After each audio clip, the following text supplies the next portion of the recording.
चलो, so let us continue. So tell me, slope of concentration with respect to time gives me what? Rate of the reaction. disappearance of reaction. Yes, it gives you rate of reaction. Disappearance या appearance हम बाद में decide कर देते हैं. तो अगर हमारा slope यहाँ पे देखो, slope कैसा आएगा? देखो decrease. Negative. नेगेटिव आएगा. Negative. मतलब हम यहाँ से हमें खुद को पता चल रहा है कि स्लोप अगर हम लोग रिएक्टेंट कर्व का देखेंगे तो कैसा आएगा? Negative slope. Negative. तो देखो जितने तरीके हो सकते थे रेट को समझाने के, क्यों नेगेटिव क्यों आ रहा है, मैंने हर तरीके को यूज कर लिया. लाइक मैंने तुम्हें एक एनालिटिकल तरीका भी समझा दिया, मैथमेटिकल देखो स्लोप के वे में भी बता दिया, क्योंकि अब मैंने देखा था तुम्हारे सिलेबस में तुम कोऑर्डिनेट ज्योमेट्री कर चुके हो, तुम स्लोप के वे में भी समझ चुके हो, मैथमेटिकली भी समझ चुके हो, एनालिटिकली भी समझ चुके हो, और लॉजिकली भी मैंने तुम्हें बता दिया कि देखो डिक्रीज हो रही है concentration. Did you get it from every way? Yes, ma'am. Yes, ma'am. ठीक है. अब मैं फिर भी एक बारी रिपीट करने के लिए बता देती हूँ कि जैसे फॉर एग्जांपल मैंने ये कर्व बनाया, तो यहाँ पर ये मेरी कंसंट्रेशन आ गई P1, इस टाइम पे कंसंट्रेशन आ गई P2, तो खुद से ही तुम देख सकते हो स्लोप कैसा आने वाला है. Positive slope. Positive. Slope of the curve, if we are talking about the product, it will be positive. ठीक है. तो अब कब नेगेटिव आएगी, कब पॉजिटिव आएगी, क्या ये चीज क्लियर हुई तुम्हें, ताकि हम आगे मूव ऑन करें? Yes, ma'am. Okay. So now coming to the next point. अब ये रेट एग्जैक्टली फिजिक्स में क्या था? Velocity. वेलोसिटी. सो अब वेलोसिटी कितने टाइप्स की पड़ी थी? Instantaneous and average. तो यहाँ पर भी दो तरीके की हो सकती हैं कि नहीं हो सकती हैं? Yes, ma'am. Same as that what you have done already. तो it is going to be the same thing. तो यहाँ पर भी हमारे पास क्या हो सकती है? Average rate of reaction. ठीक है. एंड इसका मतलब क्या हो गया? एवरेज कब यूज करते हैं? जब टाइम ज्यादा इंटरवल का होता है या फिर कम इंटरवल का होता है? ज़्यादा interval का. So I can say macroscopic. Macroscopic मतलब बड़ा टाइम. Yes. ठीक है. मतलब स्कूल से घर आने का कितना टाइम लगा, तो उस टाइम पे हमारी वेलोसिटी हो सकता है कभी 40 हो, कभी 80 हो, कभी 60 हो, ऐसे कर करके एवरेज. और नेक्स्ट वाली क्या है? Instantaneous. Instantaneous rate of reaction के लिए क्या करना होता है? बहुत कम टाइम. Microscopic time interval. जब तुम्हारी स्पीडोमीटर पे जस्ट नजर पड़ जाए.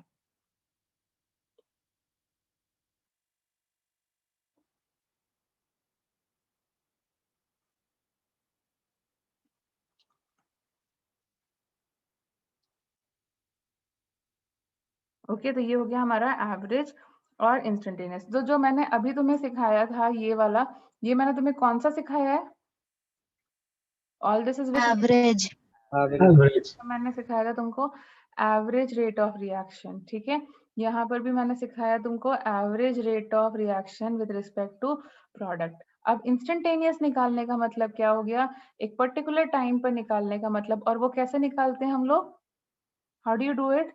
Differentiation. Slope. स्लोप से निकालते हैं हम लोग.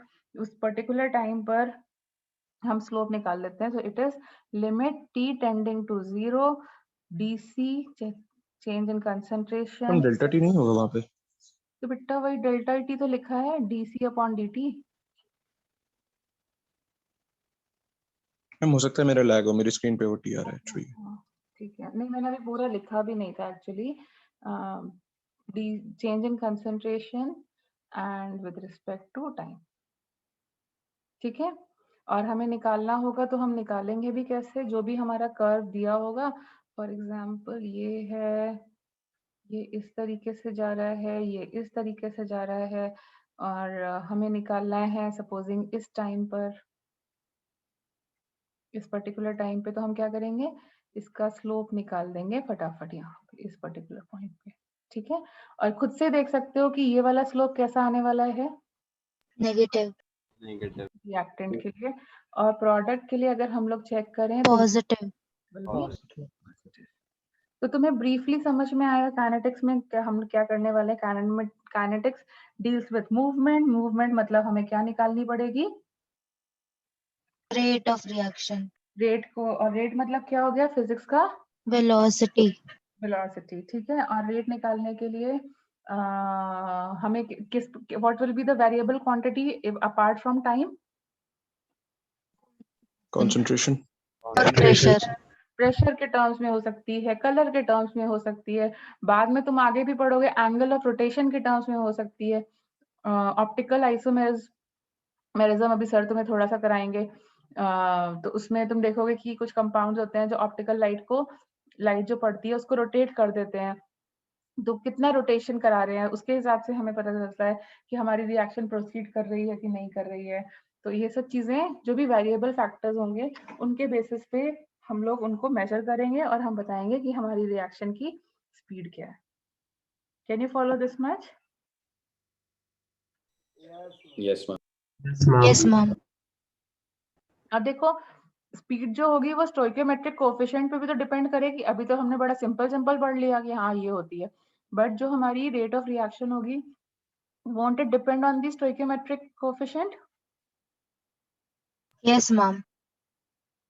तो अब ये देखते हैं कि कैसे डिपेंड करेगी। And dependency on your stoichiometric coefficients, ठीक है। अब मैं बहुत ही बेसिक रिएक्शन के साथ तुम्हारे को स्टार्ट करती हूँ जिसमें stoichiometric coefficients डिफरेंट है। लाइक फॉर एग्जांपल नाइट्रोजन ले लेते हैं, 3 हाइड्रोजन ले लेते हैं और इसको कन्वर्ट करा देते हैं इनटू अमोनिया। अब जब मैंने रिएक्शन को स्टार्ट किया तो इनिशियली सपोजिंग मेरे पास थे 2 मोल्स ऑफ दिस, ठीक है। मेरे पास थे 6 moles of this, okay, and this was 0. After some time I observed that at time t is equal to t2 बोल देते हैं, यहाँ पे t1 बोल देते हैं, ये 1 mole बचा रह गया। तो what do you think hydrogen कितना बचा रह जाएगा? 3 moles. 3 moles बचा रह गया। And what about ammonia? 1 mole. 2 moles. 1 mole। 2 moles. ठीक है, देखो 2 moles. मतलब हमें जैसे हम पढ़ते आ रहे थे हम वैसे ही करेंगे। स्टोइकियोमेट्री लगाओ, 1 मोल कंज्यूम होगा तो ये 3 मोल्स कंज्यूम होगा और ये 2 मोल फॉर्म होगा। Can you recall it? Yes, ma'am. Yes, ma'am. काम तो वैसे ही होगा, रिएक्शन तो वैसे ही प्रोसीड होगी। Okay, now if we are able to do this much, so tell me what is the rate of reaction with respect to nitrogen? बोलो, final minus initial करो। और सपोजिंग इसको मैंने बोल दिया ये t इज इक्वल टू 0 था और ये t था, ये t है। तो बोलो फाइनल माइनस इनिशियल करते हैं। Minus Minus 1 1 by by t. t. अब माइनस सिंबल क्यों आया ये क्लियर हुआ? Yes, ma'am. Yes, ma'am. Similarly अब मेरे को तुम्हें बोला कि मैं रेट ऑफ रिएक्शन निकालना चाहती हूँ, बट इस बारी मैं नाइट्रोजन की कंसंट्रेशन नहीं मेजर कर पा रही हूँ, मैं हाइड्रोजन की कंसंट्रेशन मेजर करना चाहती हूँ। So now tell me what will be the rate of reaction? Minus 3 by Minus 3 by t. Minus 3 by t. Minus 3 by Minus t. T by T. Then similarly, I am not able to measure this thing. I am able to measure the concentration of ammonia. So what will be the rate of reaction with respect to ammonia? 2 by t. 2 by t. Now you can yourself see negative symbol and positive symbol. Yes, ma'am. अच्छा, Yes. अब मैंने बोला tell me the relationship between rate of reaction is with respect to nitrogen and rate of reaction with respect to hydrogen. 3 times. क्या हो जाएगा? 3 times. Yes. 3 times nitrogen का rate is equals to the rate of hydrogen. Can we write like this? Yes, ma'am. Yes, ma'am. This is my question number 1. Now I ask you, give me the rate of reaction of nitrogen and rate of reaction of ammonia का relationship. And twice of rate of reaction of nitrogen.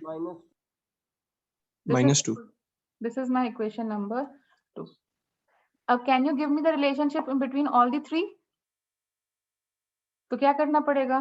Can I right like this? Nitrogen is nothing but it is equal to rate of reaction of hydrogen divided by 3 is equal to minus times rate of this upon ammonia divided by 2. Can I write like this?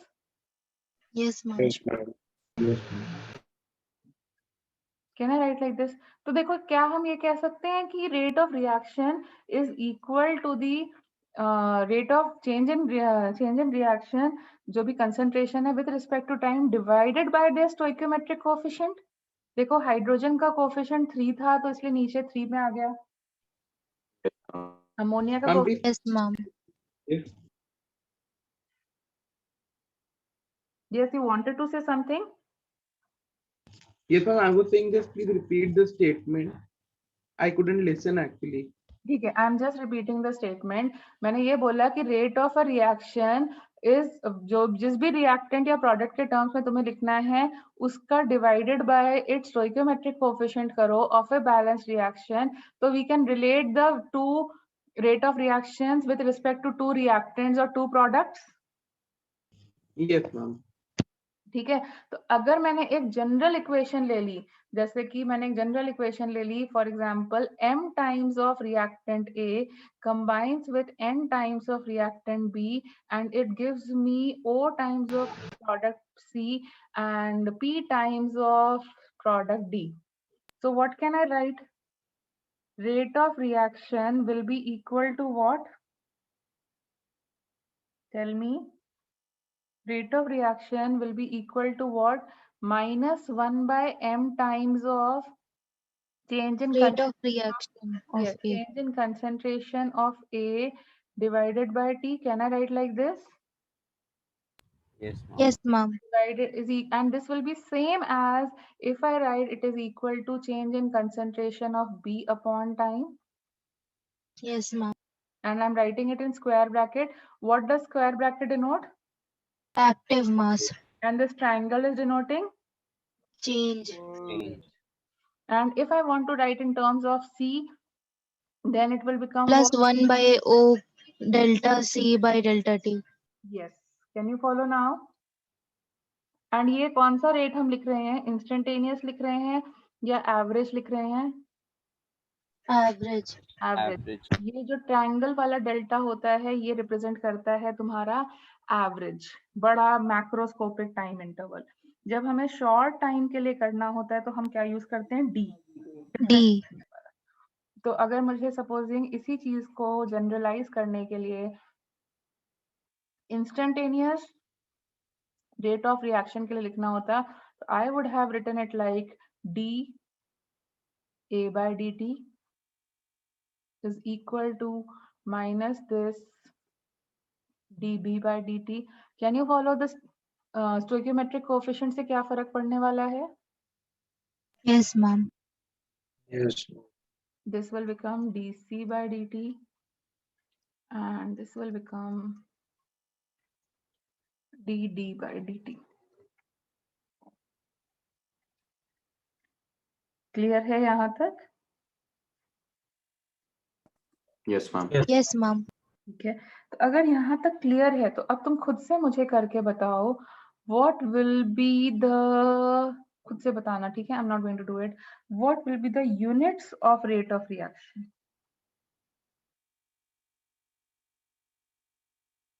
Ma'am, can you please show the last slide?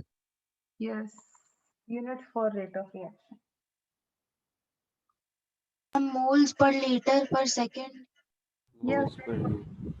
Yes, ma'am. Yes, ma'am. Moles per liter per second. Shall we move to the next one?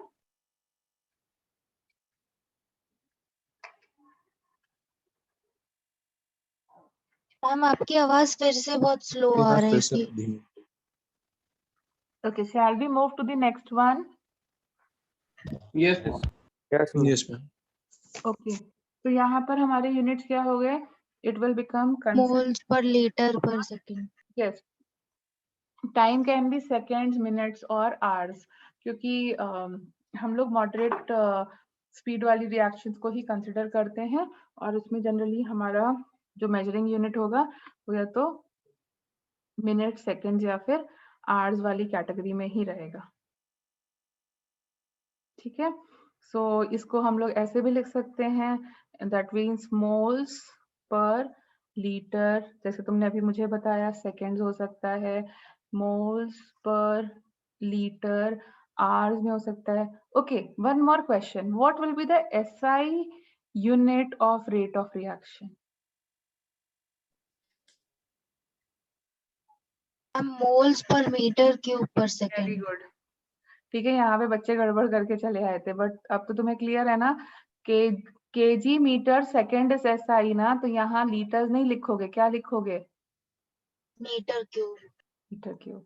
ये तुम्हारा किसी school का मतलब किसी board का question था, I don't remember CBSE का था या आईसीएसई का था, किसी बोर्ड में आया था। ठीक है, तो अब होमवर्क क्या है, हमें केमिकल काइनेटिक्स की डेफिनेशंस पढ़नी है, रेट ऑफ रिएक्शन की डेफिनेशंस पढ़नी है हमारी अपनी रिस्पेक्टिव बुक से, और उससे रिलेटेड देखना है कि किस टाइप के क्वेश्चंस हमसे बोर्ड में पूछे गए हैं। मतलब वो हेल्प बुक से सॉल्व एग्जांपल्स लगाने हैं जो जो दिए होंगे, और सेल्फ हेल्प बुक से ये देखना है कि हमारे पास किस टाइप के क्वेश्चंस पूछे जाएंगे और हमें आंसर राइटिंग कैसे करनी है। ओके, अच्छा चलो एग्जाम्पल के लिए हम लोग कुछ क्वेश्चंस करते हैं। तो जैसे एक रिएक्शन दी हुई थी मेरे पास, 2SO2 plus O2 gives me 2SO3, okay, and इसमें मुझे दिया गया था कि चेंज इन कंसंट्रेशन मतलब rate of reaction of oxygen is equal to minus 2.5 into 10 raised to the power 4 moles per liter second. So now you have to predict what will be the rate of disappearance of SO2. Try it out.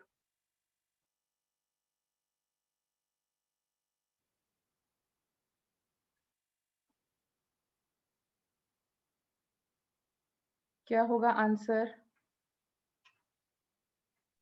-5 into 10 to minus the power 5 into 10 to the power 4.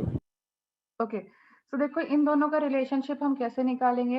We will say कि rate जो भी हमारा मतलब SO2 का rate होगा, SO2 का upon dt whole divided by 1/2 is equal to minus d of O2 and then dt। तो ये पार्ट तो तुम्हें पता ही है 2.5 है, यहाँ से इसको सॉल्व करोगे तो क्या आ जाएगा? Solve and tell me. 5 into 10 raised to the power 5 4 into negative sign। 2.5 into 10 raised to the power 4। अब अगर मुझसे ये बोला जाता रेट ऑफ SO2 लिखो तो मैं -5 लगाती, लेकिन क्योंकि उन्होंने पूछा डिसअपियरेंस, डिसअपियरेंस मतलब क्या हो गया? माइनस साइन नहीं लगाएंगे। हाँ, तो तुम यहाँ पे नहीं भी लगाओगे तो चलेगा। तो what will be the answer? into the power minus 5 into 10 5 raised to into the 10 power to the 4 mole power per liter per second। समझ लिया कितने डिफिकल्टी के लेवल के क्वेश्चन आएंगे? yes ठीक है, तो फिजिकल इजी है, मतलब उतना डिफिकल्ट नहीं है, क्योंकि अब तुमने 11th में एक्चुअली मेहनत करने की आदत डाल ली है, तो अब तुम्हें उतना प्रॉब्लम फेस नहीं होगा। जैसे मैंने एक और क्वेश्चन दिया, nitrogen plus 3 hydrogen is giving you 2 ammonia, ठीक है, and it is given that rate of disappearance of hydrogen is 1.8 into 10 raised to the power 3. So now you have to tell me what is the rate of appearance of ammonia.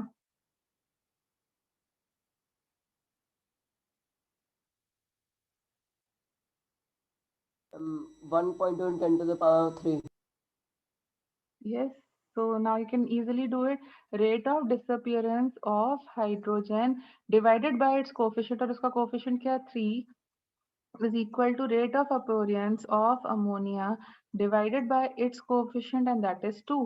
अब ये तो तुम्हें पता ही है, into 2 by 3 will give me rate of appearance of ammonia, and what will be the value? Solve करो। 1.2 into 10 raised to the power 3। 1.2 into 10 to समझ the में आया कैसे क्वेश्चंस पूछने वाले हैं वो तुमसे? Yes ma'am. ठीक है, यही लेवल रहेगा, और क्रॉस चेक करने के लिए you just go through your books, you will easily find them. Fine, Yes, ma'am. एक टॉपिक फिनिश होता है केमिकल काइनेटिक्स का। अब मूव करते हैं दूसरी टॉपिक की तरफ, that is called as rate law. Now what is rate law? Rate law एक, क्योंकि हम फिजिकल केमिस्ट्री पढ़ रहे हैं और physical chemistry deals with mathematical tools to solve the problems of chemistry. So what is rate law? Rate law is nothing but it is a mathematical expression. एक equation होती है, mathematical expression which correlates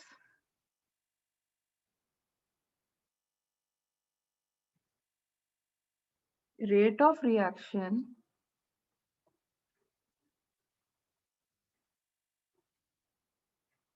with rate constant and concentration of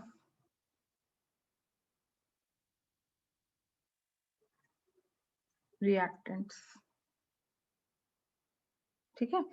सो मतलब क्या है, मैं अब तुम्हें explain करती हूँ तो तुम्हें ये लाइन समझ में आने लगेगी.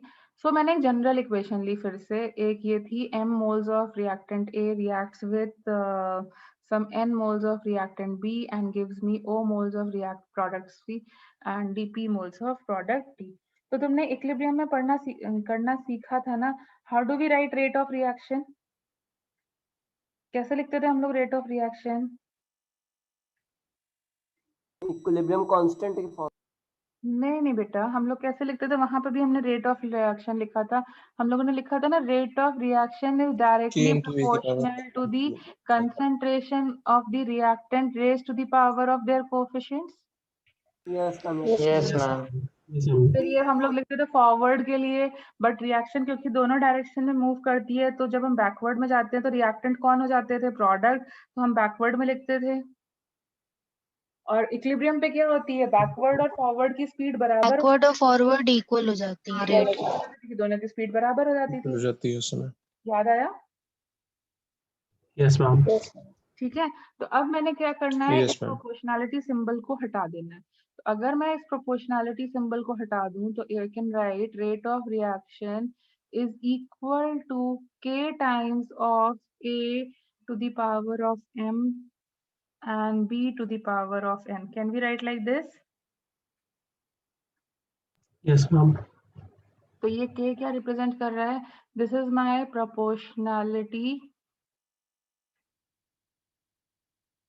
कांस्टेंट. ये कौन से प्रोपोर्शनैलिटी के लिए कांस्टेंट है? जब हमने रेट ऑफ रिएक्शन निकालना था, तो इसलिए इसको कॉमनली हम लोग बोलते हैं रेट कांस्टेंट. ठीक है. या फिर रेट को फिजिक्स में क्या बोलते हैं? Velocity. Ma'am differentiation. Yes, velocity constant. तो ये इसके नाम हो सकते हैं. जो मैंने प्रोपोर्शनैलिटी कांस्टेंट यूज किया है, उनके ये सब नाम आ सकते हैं. ठीक है. अब जब, क्योंकि इक्विलिब्रियम रिएक्शन हम पढ़ते थे तो वो बहुत एलिमेंट्री थी, हमारे इनिशियल स्टेजेस की बात थी, तो इसलिए हम लोग क्या करते थे, वहां पे लिखते थे they are raised to the power of their stoichiometric coefficient.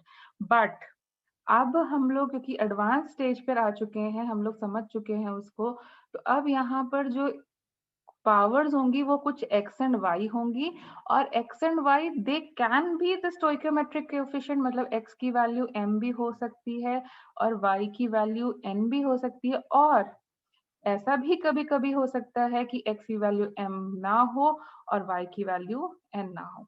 दोनों ही कंडीशंस पॉसिबल हैं. पहले हमें नहीं सिखाया गया था ये चीज, बट अब हमें नई चीजें सिखाई गई हैं. तो can you get it? Yes ma'am. ठीक है. They can be the equal to the values of the stoichiometric coefficients, और दे कैन नॉट बी. ये दोनों चीजें अलग अलग हो भी सकती हैं, और कैसे होंगी वो धीरे धीरे हम लोग प्रोसीड करते जाएंगे. तो I keep on telling you. अब ये जो एक्सप्रेशन आता है, ये जो हमने एक्सप्रेशन लिखा है जहाँ पे rate of reaction is equal to the constant concentration of reactant raised to the power of some value and this thing, इसको हम लोग बोलते हैं रेट लॉ इक्वेशन. ये जो इक्वेशन बन के आई है, इसी को हम लोग बोलते हैं rate law equation. This is called as rate law equation. Fine. तो अब उसमें मैंने एक टर्म इंट्रोड्यूस किया है k. सो अब k को डिफाइन करते हैं. तो रेट कांस्टेंट को डिफाइन करो. रेट कांस्टेंट को डिफाइन करो। तो ये फिर से स्कूल में पूछा जाता है कि रेट, मतलब स्कूल का मतलब है बोर्ड में पूछा जाता है कि what do you mean by rate constant, 1 या 2 मार्क की डेफिनेशन आ सकती है। तो क्या हम कैसे डिफाइन करते हैं? अब सपोजिंग कंसंट्रेशन ऑफ ए जो है वो 1 यूनिट हो और सिमिलरली कंसंट्रेशन ऑफ बी भी 1 यूनिट हो, तो उस टाइम पे रेट ऑफ रिएक्शन किसके बराबर होगा? Rate A के constant. बराबर। Rate हाँ, तो हम constant. लोग के की वैल्यू कैसे निकालते हैं? हम लोग जो भी हमारे रिएक्टेंट्स होते हैं उनकी कंसंट्रेशन को 1 कर देते हैं और उस टाइम पे देखते हैं हमारा रेट ऑफ रिएक्शन क्या आ रहा है, और उसी को हम बोलते हैं वो हमारी वैल्यू प्रोपोर्शनैलिटी कांस्टेंट की है for that particular reaction. So what is it? Rate constant is the rate of reaction when the concentration of